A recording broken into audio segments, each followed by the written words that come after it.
কি গো, হাগা হয়েছিল আবার দুধ খাচ্ছ? তো পড়ে আছে, আমি তো খাইনি। ও পড়ে আছে বলে খেয়ে নিতে হবে। কিছু হবে না,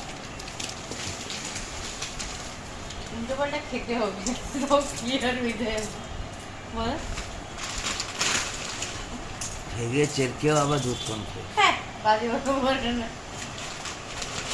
বাজে কথা কি, শরীরের কথা আবার কি?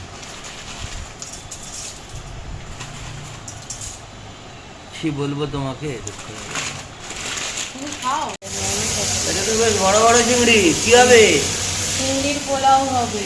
কি দিয়ে? চিংড়ির পোলাও আর দিয়ে গোবিন্দভোগ চাল দিয়ে করবো। আর আলু তো দেওয়া হয় না, কিন্তু আমরা দিয়ে দিয়েছি, শুধু এটা শুধু খেতে ভালোবাসি। একটু ঝোল ঝোল মতো থাকবে পোলাওটা, একটু উঠে যাবে। গ্রেভি গ্রেভি টাইপের, মাখা মাখা টাইপের হয়। চিংড়ি বেশ। কি রে হাগরু, কি করছিস? রসুন ছাড়ানো এত বিয়ে কাজ। একটা মেয়ে দেখো বন্ধুরা, রসুন ছাড়াতে পারে না। কি বলবো তোমাকে, দুঃখ লাগে আমাকে। আজকের মেনু কি হবে বললাম তো তখন। আরেকবার বলো বন্ধুদের। চিংড়ির পোলাও।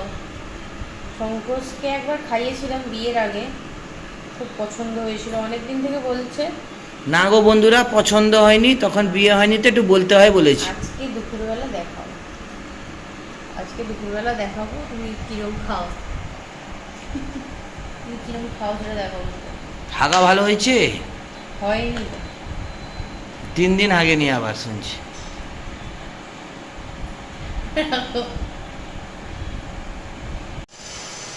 এখানে চিংড়ির পোলাও বানানোর জন্য আমি চিংড়ি মাছটাকে ভেজে রেখেছি। আর এখানে নিয়েছি হচ্ছে গোবিন্দভোগ চাল, ধুয়ে রেখেছি। গোবিন্দভোগ চাল ভিজিয়ে রাখার কোনো প্রয়োজন নেই, ধুয়ে রাখলেই হবে। আর নিয়েছি আলু, পেঁয়াজ কুচি, রসুন কুচি, আদা বাটা, টমেটো কুচি আর কাঁচা লঙ্কা, চেরা কাঁচা লঙ্কা। এইগুলো নিলেই হবে। আর মশলার মধ্যে যেটা বেসিক মশলা হচ্ছে তোমার লঙ্কা গুঁড়ো, হলুদ গুঁড়ো, জিরে গুঁড়ো আর কোকোনাট মিল্ক, এইটা লাগবে। আর লাস্টে গরম মশলা, ঘি, এইগুলো লাগবে। তেল গরম করে ডুমো ডুমো করে কেটে রাখা আলুগুলো নুন হলুদ দিয়ে ভালো করে ভেজে নেব। ভালো করে লাল লাল করে ভেজে নিয়ে এবার ওই তেলে আর একটু তেল দিয়ে জিরে ফোড়ন দেবো, গোটা গরম মশলাও ফোড়ন দিতে পারো। দেওয়ার পর তাতে আমি পেঁয়াজ কুচিগুলো দিয়ে দেবো। এবার পেঁয়াজ কুচিগুলো ভালো করে ভাজতে হবে, ভালো করে মানে সফট হয়ে এলে তারপরে আমরা রসুন আর আদা পেস্টও দিতে পারি, রসুন চপ কুচিও দিতে পারি। এবার টমেটো কুচি দেবো, অল্প নুন দেবো, নুনটা যাতে টমেটোটা নরম হয়। কাঁচা লঙ্কা দিয়ে ভালো করে ভাজা ভাজা হয়ে এলে এবার মশলাগুলো দেওয়া হবে। হলুদ গুঁড়ো দিলাম, লঙ্কার গুঁড়ো দিলাম, জিরের গুঁড়ো দিলাম। মশলাটা একটু মেজারমেন্ট করে দিতে হবে, কেননা অনেকটা চাল আছে তো।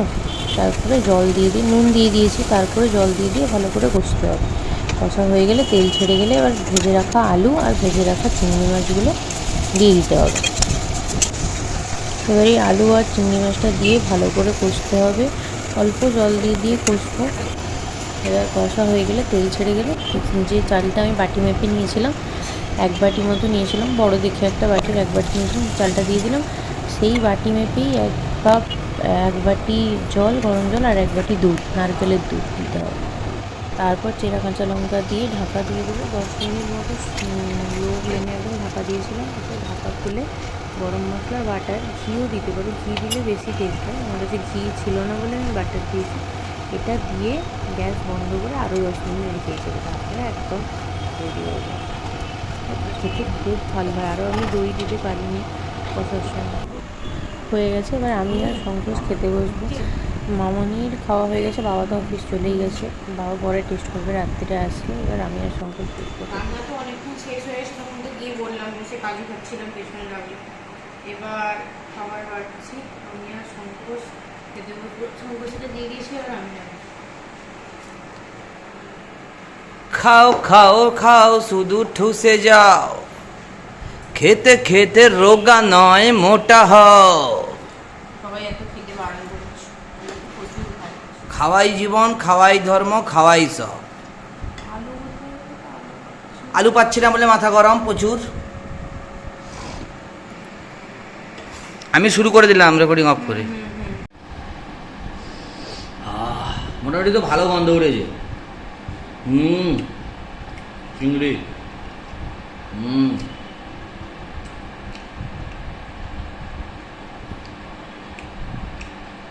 চিংড়ি আমার বড়ই প্রিয়, কচু আমার জান, পোলাও আমার মোটামুটি, খাওয়ার আমার সব।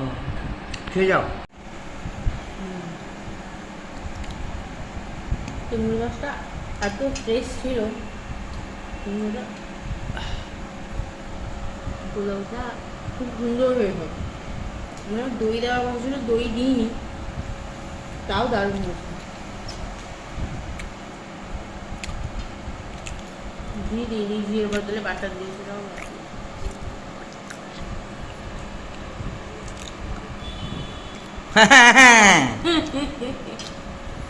এ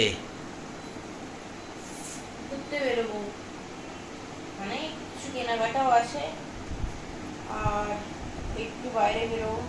সন্ধ্যাবেলা বাইরে না বেরোলে ভালো লাগে না। আমার তো খিদা পাচ্ছে। মন খারাপ, কি জন্য মন খারাপ সেই জানি, বলছে না। খিদে খিদে নাকি পাচ্ছ, বেরোনো যাক, কোথায় যাই দেখি। কিছু কেনাকাটার আছে, মানে এই যে ননস্টিকের জন্য, আমরা তো ননস্টিক মানে এখন ইউজ করছি, এই জন্য মানে স্টিলের খুন্তি তো ইউজ করা যাবে না, কাঠের নিতে হবে। স্প্যাচুলা ভাল লাগে না আমার, কি কাঠের খুন্তিটা নেবো, আর কয়েকটা ছোটো ছোটো জিনিস নিয়ে যেমন নেল কাটার ফেল কালার কেনা যাবে। নাচতো কেন পেছনে, ক্যামেরার পেছনে?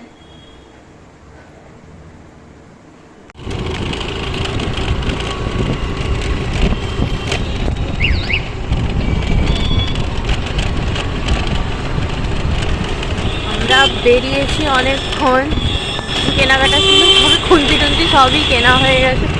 বুঝছো কি হয়,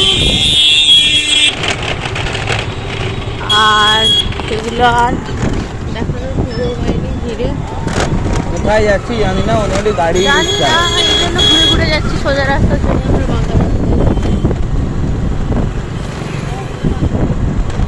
আচ্ছা, আমরা এটা দিয়ে একবার কাঁচি দিতে ঢুকে গেলাম না?